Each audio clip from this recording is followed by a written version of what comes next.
So welcome, Tiff Needell, legend of motorsport. Thank you very much for coming on the show and getting involved. But yeah, how are you? Well, apart from the fact my central heating boiler is just packing up, so it's always things to be done in the house.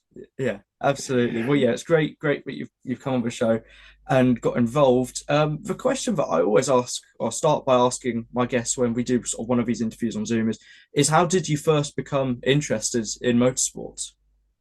My dad dragged me to Goodwood as soon as I could walk.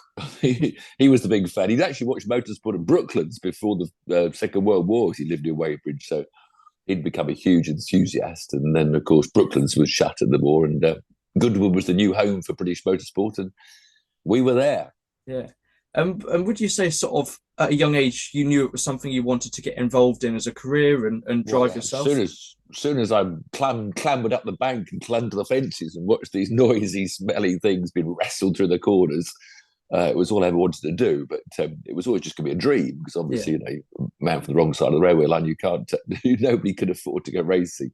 Yeah, no, of course. Obviously, sort of, it's always been sort of a difficult thing to get involved with costs and everything like that. Yeah, yeah, Do you think it's got harder actually since massively, then to be massively, involved with? massively harder. But I took all my savings when I left school and went down to the racing drivers' school at Brands Hatch and paid £1 a lap to drive an old little Lotus Formula Ford and to continue the dream. But Yeah, I couldn't buy a car. We had no family money at all. And karting wasn't really a thing. It was just a bit of a fun hobby, I think, for some people back in those days. So it's only because I won this racing car in a magazine competition that and enabled me to, get racing. I was a civil engineer. I went to university, the 5 year degree course in civil engineering, and every summer I was working. It was a sandwich degree course. But literally on my salary, which wasn't a lot, I could just about run this racing car. yeah, And that's the difference now. Luckily, as my salary increased, I could pay a bit more and had a few people that paid me a little bit of money to help me going. But I battled up through 5 years of Formula Ford racing. Civil engineer by day, a mechanic in my little lock-up garage every night. And the weekend, I was the van driver, the mechanic, and the racing driver. But it'd be impossible to do that nowadays because science has come along and science has made cars go quicker. And we're seeing it in Formula One, and you see it in Formula Four. Every formula now is dominated by having the most brilliant engineers or aerodynamicists to make your car go quicker. Whereas in my days of Formula Ford, you could just sling it into the corner, sort it out, and go racing. It's a big shame, I think, but that's the world moves on, and that's where we're at the moment. yeah. No, very much so. And I was going to actually ask about how you won that first race car because I feel like opportunities like that just aren't particularly around these days. But what an amazing opportunity for you back then. Oh, it's incredible. And there are a few schemes, aren't there, where you pay a few £100 and go into a sort of a race win. I think others have run it occasionally, where Yeah, you can have a go at winning, but you still got to put £1,000 in the pocket, and if you're lucky, you're the one that wins the season's racing. But no, there's so little opportunity. I mean, you can go karting, but the trouble with karting, I mean, they're all starting 8 years old. yeah, But unless you've got a dad or a parent or an uncle that is going to take you, or a mum, of course, that's going to take you to those kart events, you can't do karting either. yeah, The rule was back in my day, that you had to be 17, you had to have a road license to have a racing license. yeah, So nobody raced a car until they were at least 17 years and 2 weeks old and had got them past their test. And then, of course, this youth and youth and youth comes in, which I think again was a shame. I think they pushed everything younger and younger because that's what publicity wants. I think it was something like Sweden that first allowed kids of 16 to race in Formula Ford races, and right. then someone in somewhere else said, "Oh, we'll have 15." Then to attract youngsters to come to their country to race, but almost the British, the UK were always holding back a bit, so we didn't allow them for another 2 years. And then everyone's the dad said, "Well, the French kids are racing when they're 15." We're disadvantaged, and so it goes down and down. Yeah. I don't. It's a 14 Janetta Juniors now. I think the Yeah, youngest you it's can go to yeah, cars. which is madness. I But mean, obviously, you've got I'm to have someone taking you there. You can't get to the circuit on your own, let alone pay for the racing. yeah, And no, so now, if you don't start till like 17 or 18, and what do you do? Janetta Junior, when you're 18 or 19, you're like, all right, muppet, wouldn't you? You're probably not allowed to. Is there a yeah, ceiling limit? I don't know. I think there is. I mean, it's mad because obviously I'm 17, so it's mad to Yeah, think when sort of I'm going to like the Toka package to do interviews with drivers, and I look yeah. across to the paddock, and then there's drivers younger than me, and I it's know. crazy. And it's such a shame because it does put more and more of an advantage into the rich kids, because the Yeah, rich kids are the ones that, I can go racing when they're 14, 15 and 16. But doesn't mean to say the talent isn't there in a 17-year-old, and you could be as good as the 15-year-old child when you're 20 or something, but that's I got really annoyed by the autosport competition. At one stage it had an age limit, a maximum, because it was called the Young Driver Award. hmm And it was like 22 or something. Well, someone that was 22 years or 23 years and one day older didn't fit the bracket. yeah, So you could have been the most talented 23-year-old, not allowed to even enter a competition. It's an obsession with youth yeah, that does slightly depress me, because I think you should still be able to, go and race a Formula 4 for 3 years on your own, and then, gradual GB4's cheaper. yeah, Maybe have the talent would come through. Because I think if the natural talent is there, you don't actually need that much experience, or as much as they appear to. And if you look back at the careers of the greats of Hamilton and Button, as soon as they sat in a kart, they were winning. yeah, It didn't take them 3 years or 4 years of experience. I mean, yes, as they then did karting for 8 more years or whatever, before they went to single seater, they obviously got a little bit better. But every time you read a story of one of the superstars, it was like obvious from the word go. yeah, So I think even now, you don't have to go karting when you're 8. You could go karting when you're 14 or yeah. 13. And I think if the natural talent's there, it will shine through. But yeah, it's obsession now with starting at 8. I mean, there's a rule of thumb we used to have that you'd be a Grand Prix driver after you need 10 years of racing experience. hmm I think that's true to today. You go from 8 to 18. We went from 17 to 27. Yeah, It wasn't too late, to be a Grand Prix starting your career at 27. So, yeah, obsession with youth and obsession with science and technology has made it a lot harder and an awful lot more expensive. yeah, no, very much so. I mean, I do obviously, as we all know, like motorsport's massively expensive. I do a bit of hire karting at my local kart circuit, and Yep.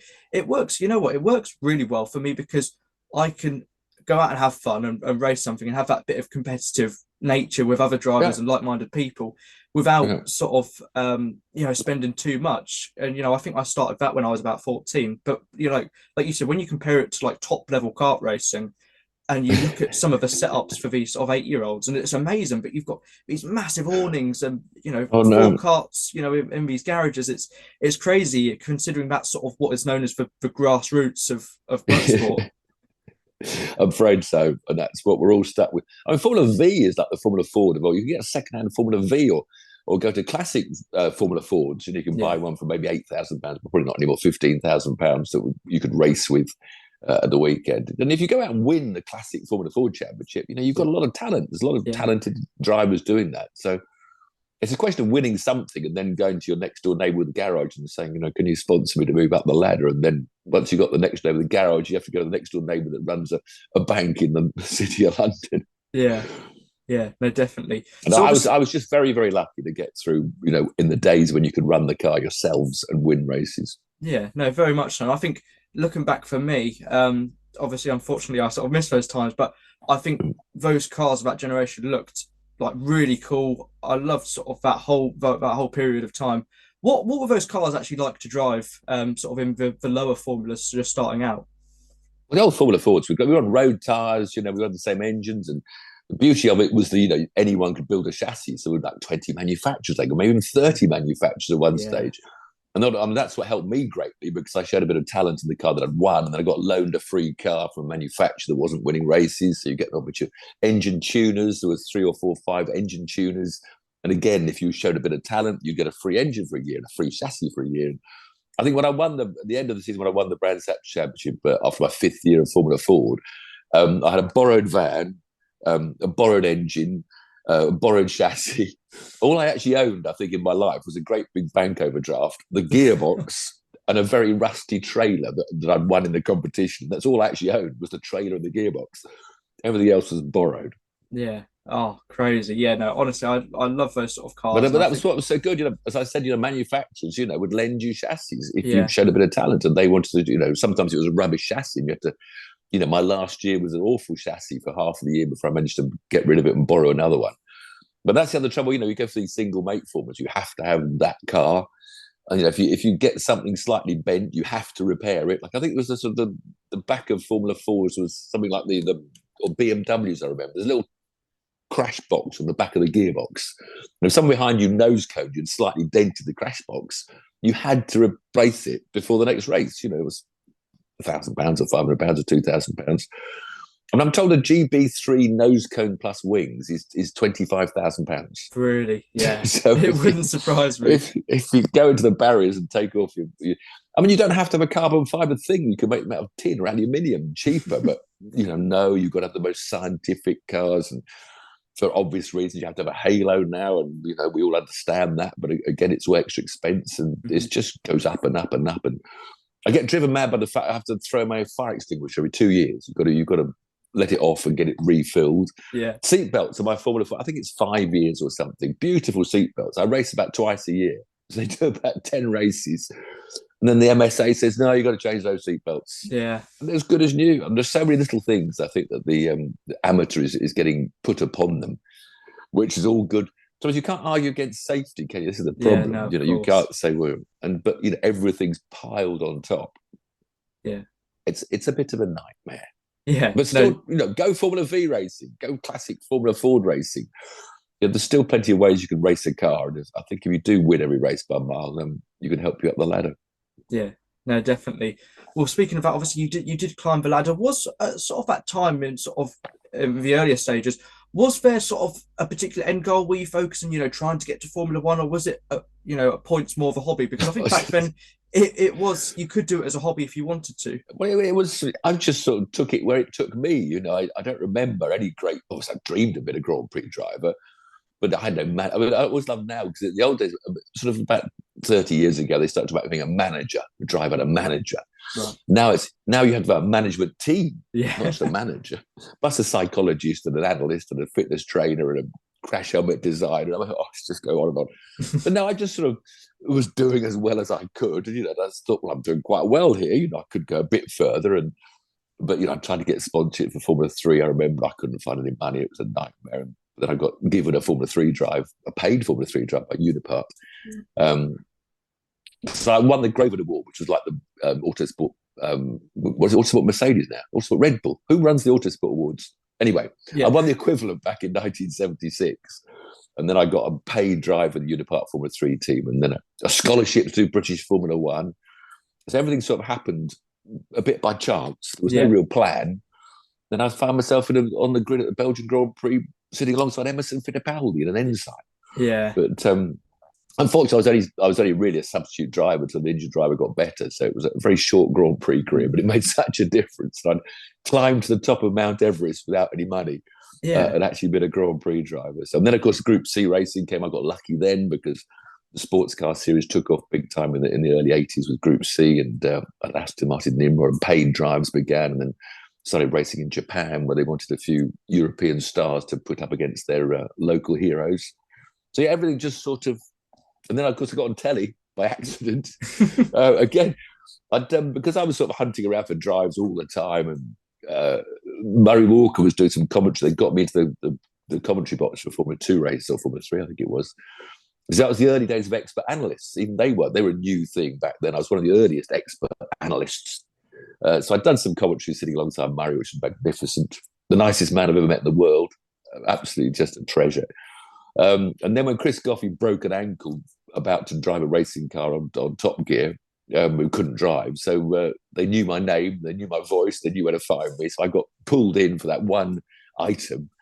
And I immediately thought at the time, I thought it looks a bit boring sometimes, just turn the steering wheel. You watch Formula 1, especially Formula 1 now with their power steering, you just have to turn the corner, turn out the corner, turn in, So I deliberately started kicking it sideways. So I thought, it's got to make it entertaining.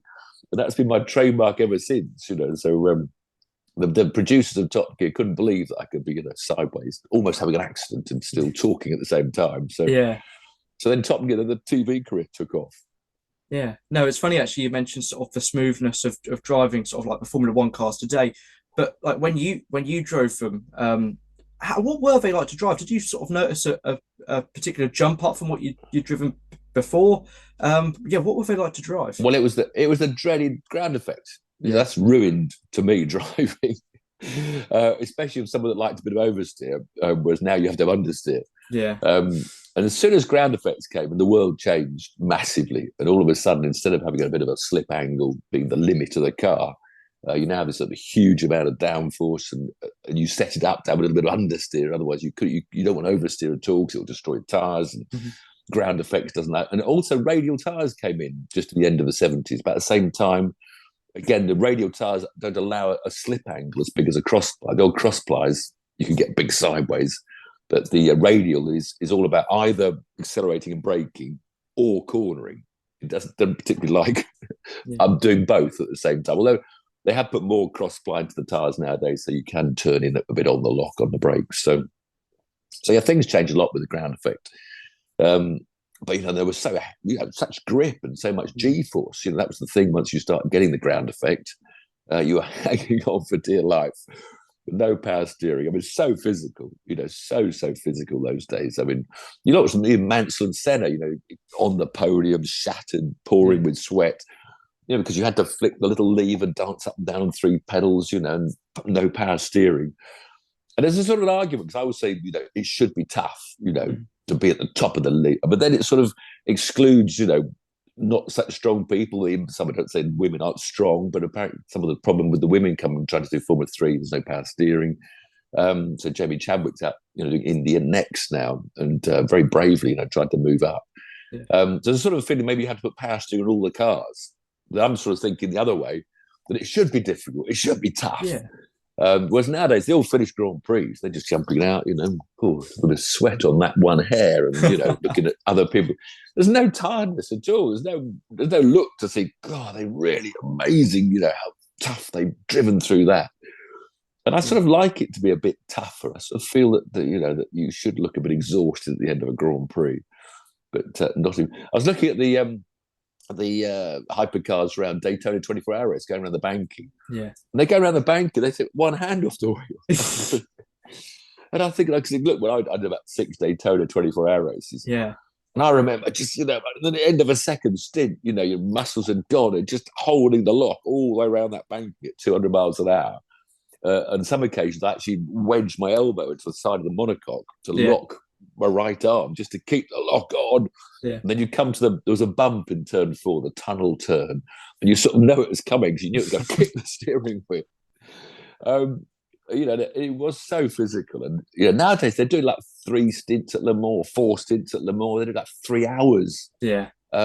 Mainly because of the physical aspect. It was so much simpler. It's just, up with one gear, down with the other, accelerate the right foot, brake the left foot. It's very easy, the operating of a racing car nowadays. You still got the G-force, obviously, which is still massive. You've got to be very, very fit still. But going around the banking one-handed at 200, that's not a test. Come on. Yeah. Got to make it a bit tougher, but then you mustn't make it too tougher because less strong people might wish to have a go themselves. But I understand that argument as well.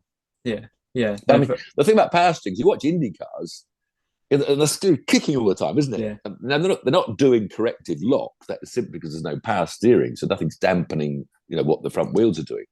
But I think the onboards look so much more dramatic, And of course, with IndyCar, with less grip, they do end the corners with a bit of oversteer, and it's magical to watch. I'm sitting watching IndyCar, thinking, St. Petersburg was such an awesome street track. There's concrete. Now I'm thinking, boy, that looks tough. That looks real. And then I go to Bahrain, and Lewis Hamilton just set the fastest lap. Well, I can set the fastest lap. That looks so easy. Yeah. Into the corner. Yeah. There's no visible sign of the driver doing much in a modern Grand Prix car. And it's sort of, I think that's a shame. It's an aspect that spoils the excitement. Yeah, no, very much so. Obviously, you mentioned after sort of your stint in F1, you went on to do lots of sports car racing, endurance racing, which I think is such an amazing spectacle with sort of very different challenges that comes with it compared to Grand Prix racing. Yeah. Well, I mean, I'm delighted it's coming back, hopefully, because I said I got lucky with Group C, so the World Sports Car Championship. Yeah. And for 10 years, I was a Group C driver, and wonderful, wonderful trips and races. And tough, heavy steering, fitness needed. But now, of course, we've got the hypercar, and I'm very excited with the new sports cars. I'm a bit sort of holding back a bit because the drivers are very much, again, operating a sort of mass of computers, and they have to sort of drive within parameters and press millions of buttons. They're not just driving for the hell of it with the steering wheel. In fact, as on Twitter, I've just retweeted Tiff_TV. Someone's tweeted the history of steering wheels, McLaren steering wheels over the last 20 years. Of course, it starts with a round steering wheel with no buttons on it, and it gradually goes into these sort of computer controllers. What do you call the box when you're on your computer games? It's called a controller, isn't it? A controller, yeah. So I'm saying, in fact, I've said at the end of the tweet, I think they should be banned from using the word wheel. It should be a controller, the Formula One controller. And they're making so many adjustments and stuff. But anyway, still very excited. Nevertheless, despite the fact they're going to be very scientific, weird things to drive, we've got Ferrari versus Porsche coming back. There's Toyota there. There's already Peugeot there. There's Glickenhaus. Van Wall, the famous name that I watched the kid at Goodwood. Yeah. Van Wall's coming back. And then we've got the Americans coming in. We haven't got the Hondas, have we all? Because they're called thingies in America, and they're not doing the World Championship. And BMW's not this year, BMW's next year. So really excited for the world sports cars. Yeah, definitely. It's in a really good place for a minute. And like you said, the cars just by themselves look amazing, and like so much science and technology going into them. But do you like the look of the Peugeot? Because I don't like that. I don't like that. I want to like it. I know, you don't like it. But I don't like it. No. We'll have to see. We'll have to see how quick it goes. And whereas the Ferrari looks stunning. It looks very cool. Simple bodywork. Simple aero, because they're not allowed too much clever aero. But of course, the Peugeot runs without a rear wing. It's got a bit of a dippy spoiler at the back. But, excited to see. So looking forward to that. Sebring was in a week's time. I think they test this weekend. This weekend's the first time they're all on track together with official testing at Sebring. Yeah, no, I think it's such a cool style of racing. Obviously, you've done Le Mans a fair few times before as well. Yeah, 14 times. Wow, yeah. That, especially like that first time, that must have been such a big learning curve. Obviously, I know you would have done stuff similar to it beforehand, but it's such a prestigious race as well, isn't it? To be involved in, just let alone be right at the sharp end as well. You've had success there in the past. That must have been amazing.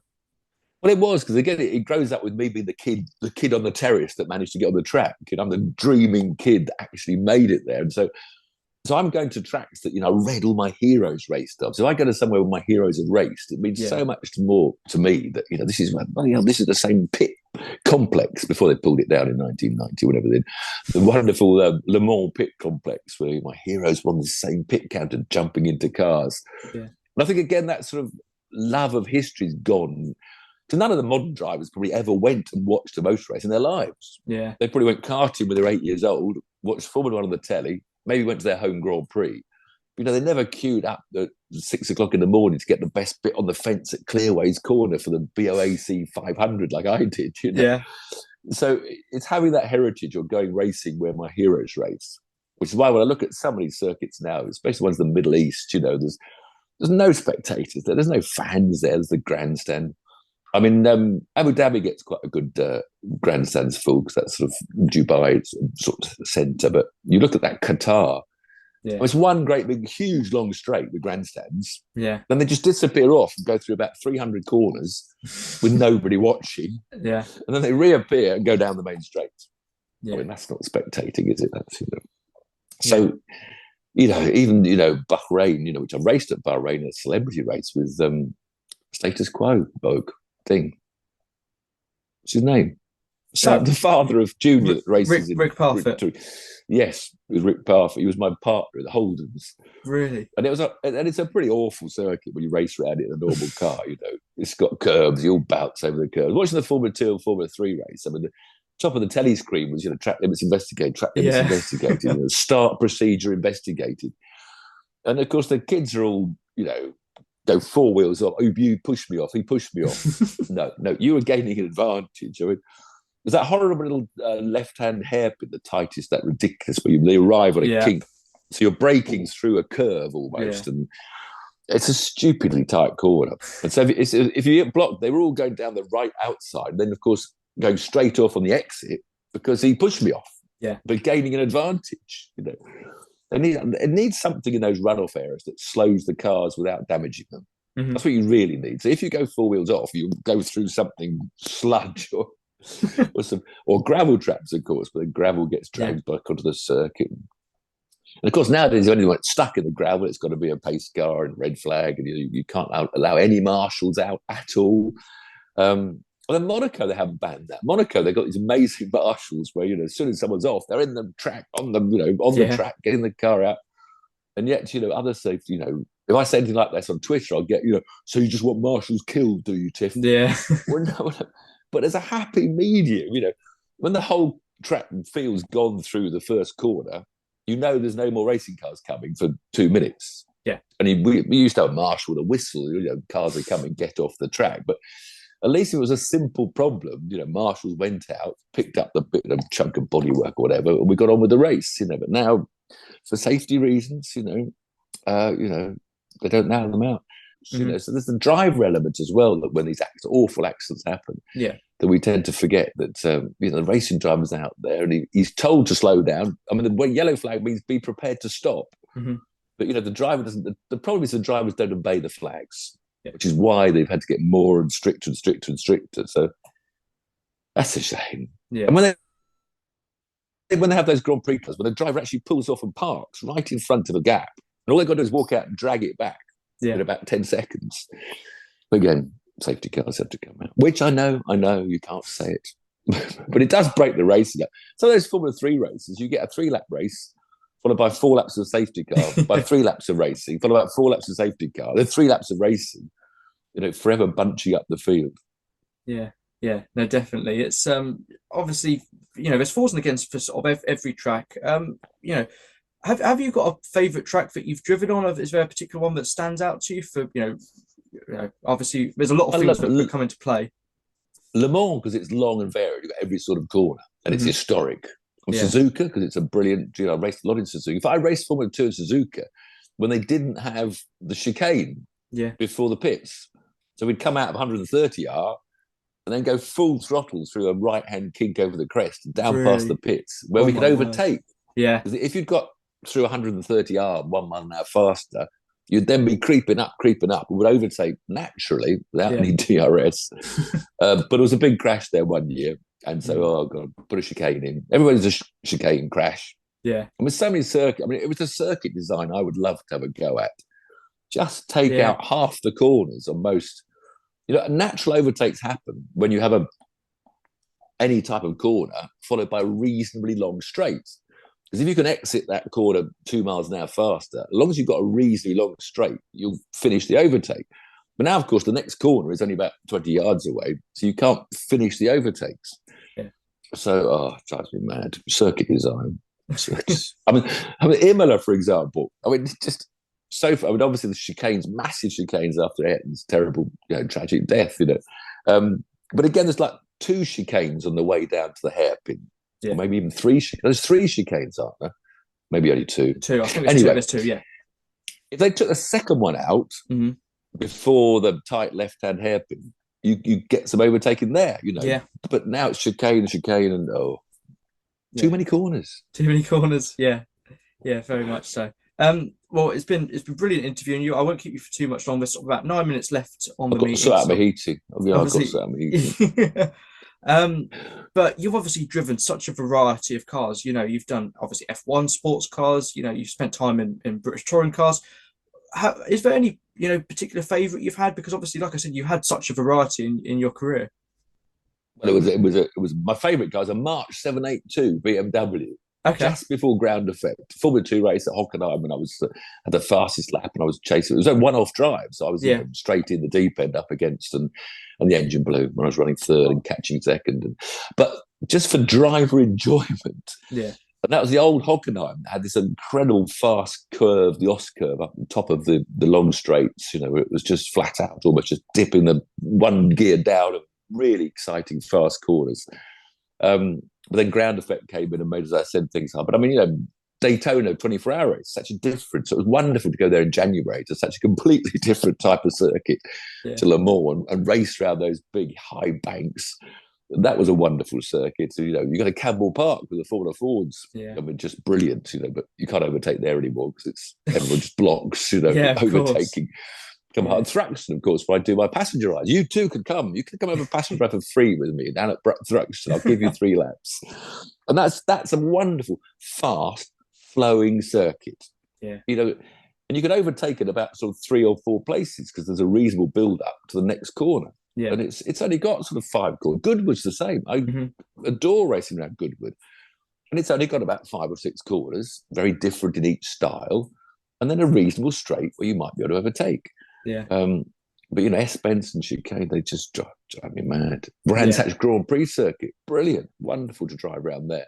Yeah. And not a lot of runoff out the back either. But no, I can imagine Brands being amazing to drive. And obviously, as well as this amazing career in motorsport, you've obviously had this fantastic, career in television and broadcasting, and maybe not something to start with you'd planned on getting involved with, but what an amazing sort of trip it's nothing was you planned. Yeah, nothing was planned. It's all just gone from there to there to there.